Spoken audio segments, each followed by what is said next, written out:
Welcome to the Social Bee podcast with your host, Louise Brogan. Every week, Louise will be bringing you a podcast all about women entrepreneurs, talking about their challenges, their goals, and inspiring you to either start your own business or grow the business you have.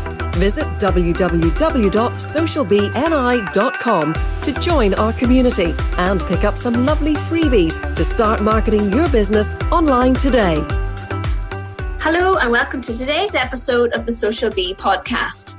Today is an on-air coaching call with Ruth McCoubrey of Verve Facial Aesthetics. Ruth is actually a member of my Social Bee Academy and we've got to know each other quite well over the last 9 months or so. Ruth, welcome to the podcast. Thank you, Louise. It's great to be here. Yes, no, I'm delighted to have you. So, Ruth, before we get started, just a little bit of background. I actually went to university with your husband. We didn't know that about each other until you actually became one of my clients. So I thought that was quite funny. So you're originally from Derbyshire, but you're now living in Bangor, Northern Ireland. That's right, yes. I've moved over about 10 years ago now, so it's been quite a while, and my accent is very mixed up now. But yeah, it's great. I love living in Northern Ireland. I don't think your accent is mixed up. Although I suppose I couldn't quite place it. So, Ruth, just to start out with, if you want to really introduce what your business is and what you do. Yes, my business is Verve Facial Aesthetics. We run a anti-aging skin clinic. My husband is Dr. Mark McCoubrey, so we are a doctor-led clinic based in Bangor, Northern Ireland. We offer anti-aging treatments and medical skin treatments. We're always developing and keeping up to date with all the latest techniques within the industry, and we just really like to focus on bespoke programs for our clients, being very discreet and just ensuring that they have a really pleasant experience with us. I bet they do. Nobody can see you because this is a podcast, but I think you walk the walk because you do have very youthful appearance, Ruth. Thanks, Louise. In my humble opinion.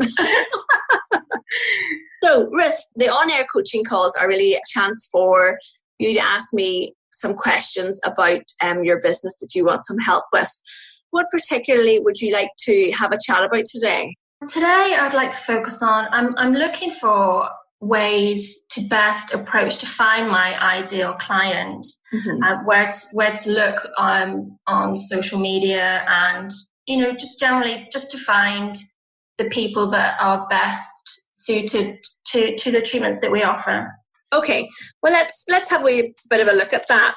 Who do you think your ideal client is? I think it ranges from anyone from sort of 18 to whatever age people don't want to disclose. I do find that the slightly mature lady is coming through the door. We offer packages, so we're able to sort of offer that. But not only that, younger girls want to have preventative treatments just to help them. But also we offer skin packages for teenage skin. So it really is a wide range. But I do think that maybe sort of the mom at the school gate would be my ideal client, and also the older lady that has a little bit more time. Maybe her children have left home, just a little more time to sort of focus on herself. Would you say as well that possibly it's somebody who has expendable income?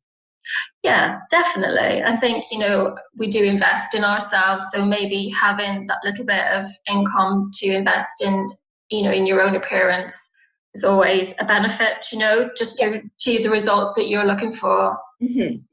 Okay, so you can't market to people from 18 to whatever age. Exactly. Because you can't give the same message to those people. But what you can do is differentiate your message on different social media platforms depending on where those clients are. So if we were looking at your more mature customers, it would be my belief that you would find those people on Facebook. Okay. Facebook statistics would say that the most engaged audience on Facebook is the over 55s. Now, that doesn't mean that the other age ranges aren't on there, because I strongly believe that they are. And I'm a mum at the school gate in my 40s, and the way I keep in touch with the other mums about what day's PE, or what's today's homework, or we've come home and we don't know. I'm in a Facebook group with other mums, and there's people posting in there saying, are you allowed to wear trainers for PE? What's on the school menu for next week? So to me, that is a very engaged audience as well. But I'm sure you've got lots of data on your previous clients. Yeah. Do you record the ages of your clients? We take consent forms before every treatment, so I do know the ages of my clients, yeah. Yeah. So do you ever do like a little graph chart to see what's the most common age grouping? I haven't done, but that's a really good suggestion. Mm-hmm. I think probably on average, it would probably be between 40 and 60. Mm-hmm. The average sort of grouping. That's your homework for today, is to go. Okay. I'm a bit of a techie geek, and I used to like doing Microsoft Excel spreadsheets and then turning them into bar charts. Yeah. What a loser. But actually, that would be quite interesting to see if your assumptions are that that's your most common age group. Is that actually? I think it probably is, to be honest. But then that then tempers what your message is going to be on Facebook, because the message that you're writing to a woman in her 40s is obviously very different to something you write to somebody in their 20s, wouldn't it be? Definitely, yeah, of course it is. So it would be looking at their main pain points and writing posts that use the language that your customers actually use themselves. So whereas I know that you are doctor-led, the wording that somebody uses as a clinician are not the words that the person who feels like they're starting to look older, or they're starting to think about doing more than just buying moisturiser and boots. Mm-hmm. So it's the wording that those people use would be the keywords that I would then use in my copy, in my updates on Facebook. Does that make sense? Yeah, okay. So, if I'm standing at the school gate and one of my best friends says to me, oh, I'm starting to get these wrinkles around my eyes, she's not going to say, I need to regenerate my own collagen. Yes. She's going to say, I feel like I need something to help. I feel like my skin's getting a bit saggy. Okay. So it's finding out the words that they are using that you can then turn around and use that in your marketing. So when that mum is scrolling through her Facebook feed and sees a photograph of someone who looks a little bit like her, and it's the words that she has literally just said to her friend yesterday, that jumps out and resonates with somebody. Okay. So your website will have all of the technical words, absolutely.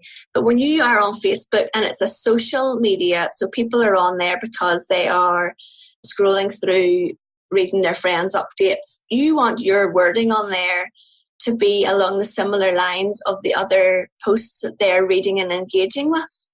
So do you think that's something that you would try out?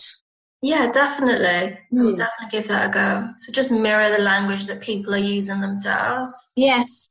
Whenever somebody comes to you and they fill in, so I've been down the road to the salon and had my eyebrows waxed and all that stuff, and you fill in the form that says, do you have any allergies? Do you have epilepsy? All these medical terms. But it might be interesting to put a question on there to say, what do you most want help with? People might not fill it in, but they might, and then you get an idea of what the wording that they're using. Okay, excellent idea. Yeah, you're gathering your own data.